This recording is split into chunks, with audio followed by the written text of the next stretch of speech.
Hello friends, welcome to the my YouTube channel. जैसा कि आप लोग सब जानते हैं कि आज आपकी 29 सितंबर को यूटेट की परीक्षा हुई है। तो यूटेट का जो फर्स्ट का पेपर है मैथ का सॉल्यूशन आप देख लीजिए, उसे मैंने डाल दिया है। तो अब मैं यहाँ पे ईवीएस का सॉल्यूशन डाल रही हूँ। आई होप कि आपको पसंद आएगा और आपके क्वेश्चन सही भी हुए होंगे। तो आप अपने क्वेश्चन थोड़ा सा मैच कर लीजिए। तो शुरू करते हैं आपका क्वेश्चन। पहला है, पर्यावरण अध्ययन के शिक्षण अधिगम में सर्वेक्षण का उद्देश्य क्या है?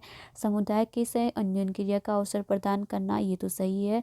दूसरा है, बच्चों को विभिन्न लोगों के प्रति संवेदनशील बनाना, ये भी ठीक है। सूचना को प्रत्यक्ष प्राप्त करने का अवसर प्रदान करना, तो ये भी करना पड़ता है। आकलन के अवसर के रूप में इसका उपयोग करना, तो ये भी करना पड़ता है। तो ऑप्शन नंबर ए यानी कि ABCD पूरे इसके क्या हो जाएंगे? राइट आंसर हो जाएंगे।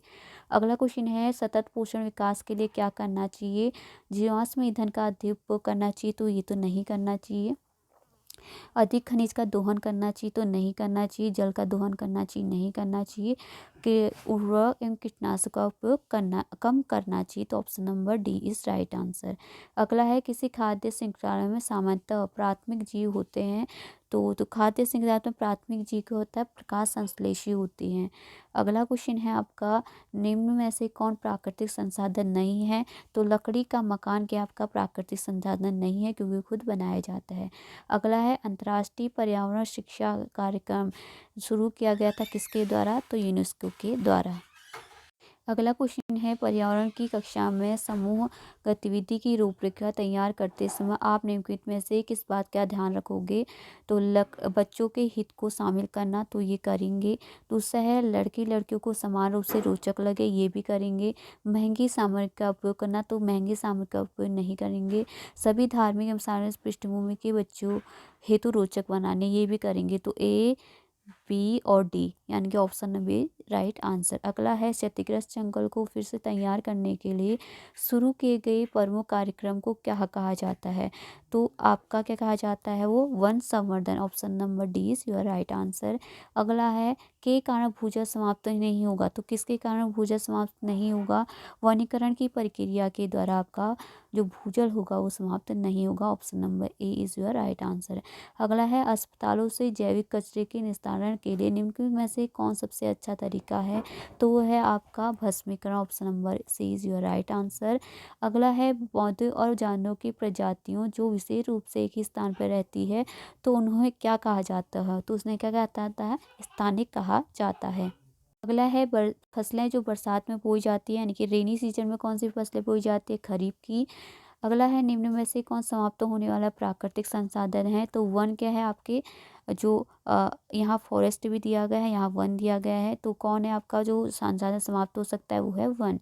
अगला है, जल धारण क्षमता सर्वाधिक पाई जाती है, तो चिकनी मिट्टी में सबसे अधिक जल धारण क्षमता पाई जाती है। अगला है, निम्न में से कौन पर्यावरण के लिए खतरा है? तो बढ़ती हुई जनसंख्या आपका खतरा है। Option number B is right answer. अगला है, अल नीनो क्या है? तो अल नीनो क्या है आपका गर्म सागरीय महासागरीय क्या है? धारा है। ठीक है। अगला है, रश्मि अपने बच्चों को अपने छात्रों को अपने चारों देखने को प्रोत्साहित करती है और कुछ भी उन्होंने अवलोकित किया उसकी व्याख्या करने को कहती है। शिक्षण की इस विधि का उपयोग किसके द्वारा किया गया है?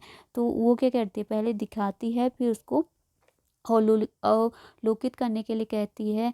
विशेष से सामान्य की ओर, या मूर्त से अमूर्त की ओर, या निश्चित से अनिश्चित की ओर, ज्ञात से अज्ञात की ओर। तो यहाँ पे मुझे लग रहा है कि मूर्त से अमूर्त की ओर होगा।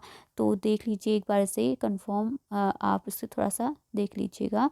अगला क्वेश्चन है, क्षेत्रफल की दृष्टि से भारत का सबसे बड़ा राष्ट्रीय उद्यान कौन सा है? हेमिस राष्ट्रीय उद्यान। अगला है, पृथ्वी के फेफड़ों को कहा जाता है, तो कहा जाता है आपका क्या कहा जाता है? आपका पृथ्वी के फेफड़ों को क्या कहा जाता है? अमेजोन की वर्षा वन कहा जाता है। ठीक है। अगला क्वेश्चन है, निम्न में से कौन सा सुमेलित नहीं है?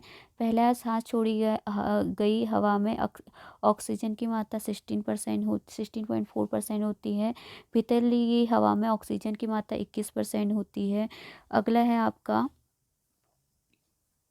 तो इसके मुझे सारे जो आंसर है वो सही लग रहे हैं, तो आप इसे एक बार जो जरूर से देख लीजिएगा। ठीक है।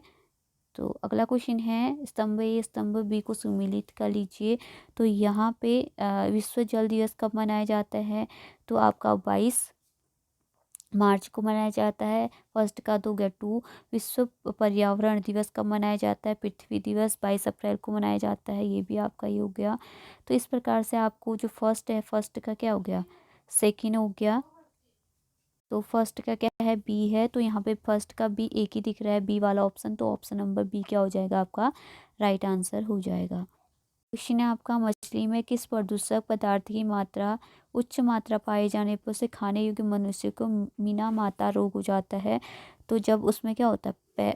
पारा होता है तब ये रोग होता है। अगला है, भारत में समृद्ध वनस्पति जात और प्राणी जात के बारे में पढ़ाने के बाद विद्यालय द्वारा प्राथमिक कक्षाओं के विद्यार्थियों को जिम कॉर्बेट राष्ट्रीय उद्यान में ले जाया गया। यह विद्यार्थियों की सहायता करेगा। तो किस में करेगा? कक्षीय अध्ययन को वास्तविक जीवन स्थिति से जोड़ने में, यानी कि option number A is the right answer. अगला है, पर्यावरण अध्ययन की कक्षा में बच्चों के व्यक्तिगत अनुभव को महत्व देना शिक्षक को लाभ पहुंचाता है। तो किस में लाभ पहुंचाता है आपका?